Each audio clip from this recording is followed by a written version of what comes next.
आज मैं आपको कुछ टेक्निक्स बताता हूँ जिसकी वजह से ना सिर्फ आपका डाटा बल्कि आपके पैसे भी चोरी हो जाते हैं। पहले नंबर पे आप हम रखेंगे कॉल फॉरवर्डिंग टेक्निक को। ये एक टेक्निक है। इंडिया में क्या हुआ था, एक बिजनेसमैन था, एक एयरपोर्ट पे उससे एक खातून ने फ़ोन मांगा कि जी मुझे इमरजेंसी है, कॉल करनी है। उस बिजनेसमैन ने उनको फ़ोन दे दिया और वो बाद में वो फ्लाइट में बैठ गए और फ्लाइट में से जब उतरे हैं तो उनको मैसेज आया जी 10 लाख रुपए उनके पास जा चुके हैं। उन्होंने चेक किया 5 लाख और चले गए। उन्होंने फटाफट घबरा के फ़ोन बंद कर दिया कि मेरे तो पैसे जा रहे हैं, ये कैसे जा रहे हैं। हुआ क्या उनके साथ, हुआ ये था, वो जो खातून थी उन्होंने कॉल फॉरवर्डिंग कोड लगा दिया था और उसके बाद उनका ओटीपी जो है उस नंबर पे जाने लग गया था। ठीक है, वॉइस मेल के थ्रू आजकल आ रहे होते हैं ओटीपी, वो वहां पे जा रहा था और उनके पैसे कटते जा रहे थे। उन्होंने जब फोन बंद कर दिया, पहले तो वो फ्लाइट में थे, एयरप्लेन मोड की वजह से उनके पैसे जा रहे थे क्योंकि एक्सेस नहीं हो पा रहा था उनका फोन। दूसरे नंबर पे कॉल फॉरवर्डिंग कोड लगा हुआ था, दूसरे नंबर पे कॉल जा रही थी।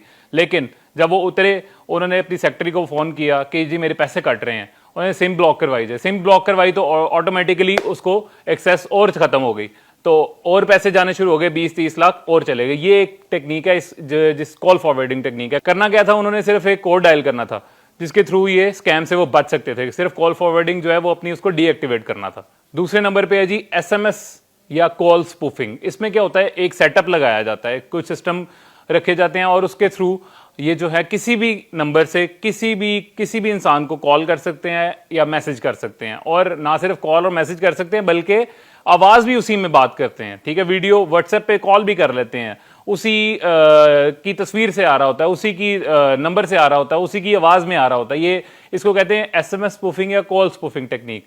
इससे आपने बचना है। इससे बचना कैसे है कि आपको अगर कभी भी फोन आए और इस तरह पैसे आपसे कोई मांगे, आपको लगेगा ये मेरा कोई रिलेटिव है या मेरा कोई बेटा है या कोई भाई है, ये मुझे जो है या मेरा कोई जानने वाला है जो मेरे से पैसों की डिमांड कर रहा है, आप दे देंगे। लेकिन करना क्या, इससे बच कैसे सकते हैं? इससे बच ऐसे सकते हैं कि जब भी आपसे ऐसे कोई डिमांड करे आपने उसको कॉल करने के बाद खुद से कॉल करनी है। क्योंकि ये जो टेक्निक है इसमें वो आपको कॉल तो कर सकते हैं लेकिन आपकी कॉल रिसीव नहीं कर सकते। ठीक है, आपको कोई कॉल करे तो आप उससे उल्टा कॉल करें। अगर वो आपकी कॉल पिक कर लेता है तो आपका कोई बिलव्ड वन है, फिर आप अपनी प्रोसीडिंग आगे कर सकते हैं। लेकिन अगर कोई आपको हैक कर रहा है, कोई आपसे स्कैम कर रहा है तो वो कॉल पिक नहीं कर सकेगा।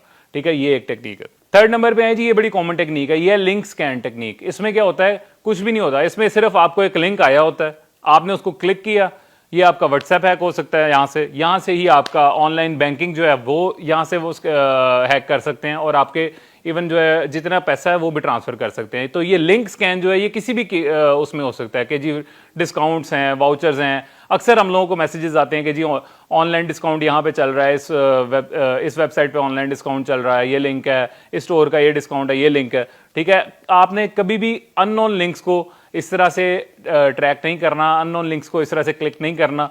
ठीक है, ये एक बहुत बड़ा स्कैम है जो इंडिया में बहुत ज्यादा फैल चुका है और पाकिस्तान में भी अब ये बहुत ज्यादा फैल रहा है। फोर्थ नंबर पे आएंगे जी bar code scan. Bar code जो है स्कैन, ये आजकल छोटी छोटी चीज जो है वो हम लोग बार कोड से चेक कर रहे होते हैं, बार कोड से स्कैन कर रहे होते हैं। बार कोड स्कैम जो है ये भी बहुत ज्यादा रैपिडली इंक्रीज हो रहा है और ये भी इस सेम टेक्निक्स पे काम करता है। ठीक है, आपको नहीं पता कि आप जो बार कोड स्कैन कर रहे हैं ये क्या है। वो बार कोड आपने स्कैन करना है, उसी के थ्रू आपका मोबाइल हैक हो जाता है, उसी के थ्रू आपकी जो है वो ट्रांजैक्शंस हो सकती हैं।